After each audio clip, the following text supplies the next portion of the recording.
From California State University, San Bernardino, it's Local Matters.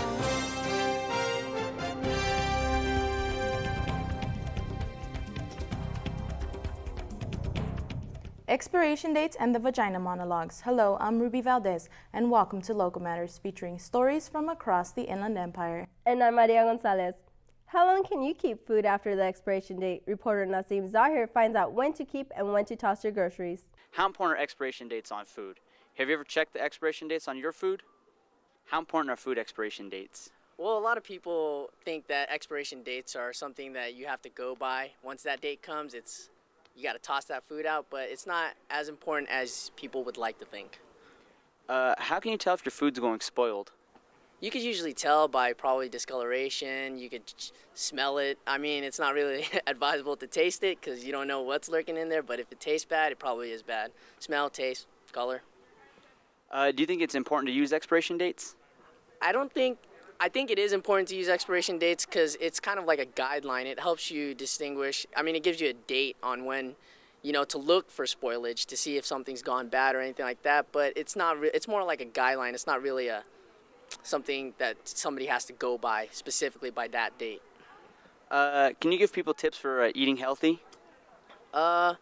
Well, right now, I know one of the main things here in the U.S. is people aren't getting too much fiber in their diets. So probably a lot more intake in their diet, and an easy way to do that is just look for on their breads, whole grains, 100% whole grains, 100% wheat, stuff like that. So uptake the fiber.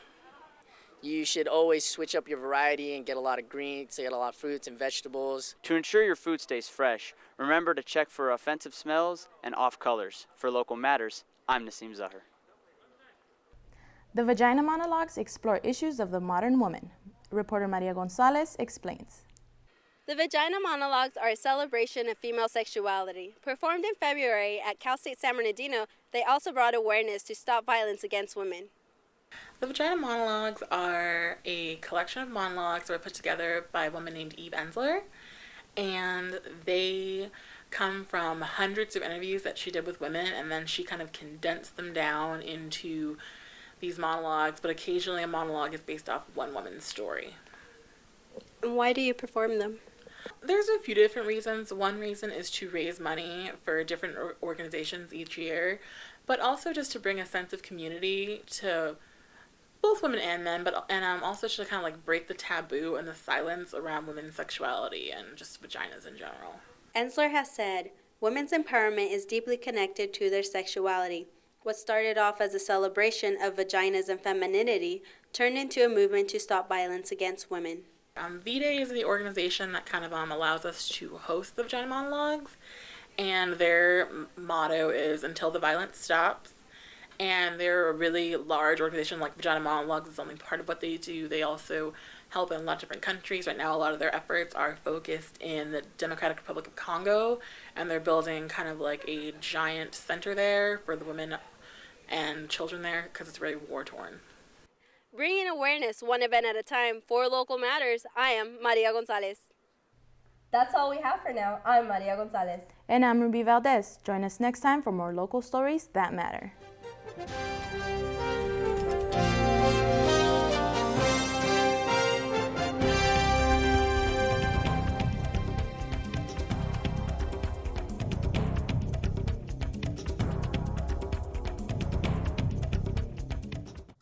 Are you ready to make a difference in the Latino community?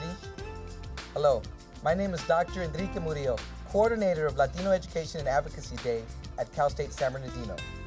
Please join us for a one-day summit as we convene those sharing a common interest and commitment to educational issues that impact Latinos. Join us on March 29th for the LEAD Summit at the Santos Manuel Student Union.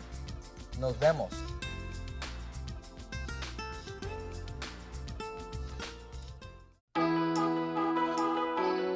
You can count on me to connect you with the best cable, high-speed internet, and telephone services. I'm ready to answer your questions and make sure you get the most from Charter. I'm here in your neighborhood to help with everything, from equipment upgrades to billing. I'm always looking for ways to keep you better connected and deliver more of what you want, like faster internet and more HD. We're a team of 16,000 people. Fully committed to bringing your home to life. Today and tomorrow.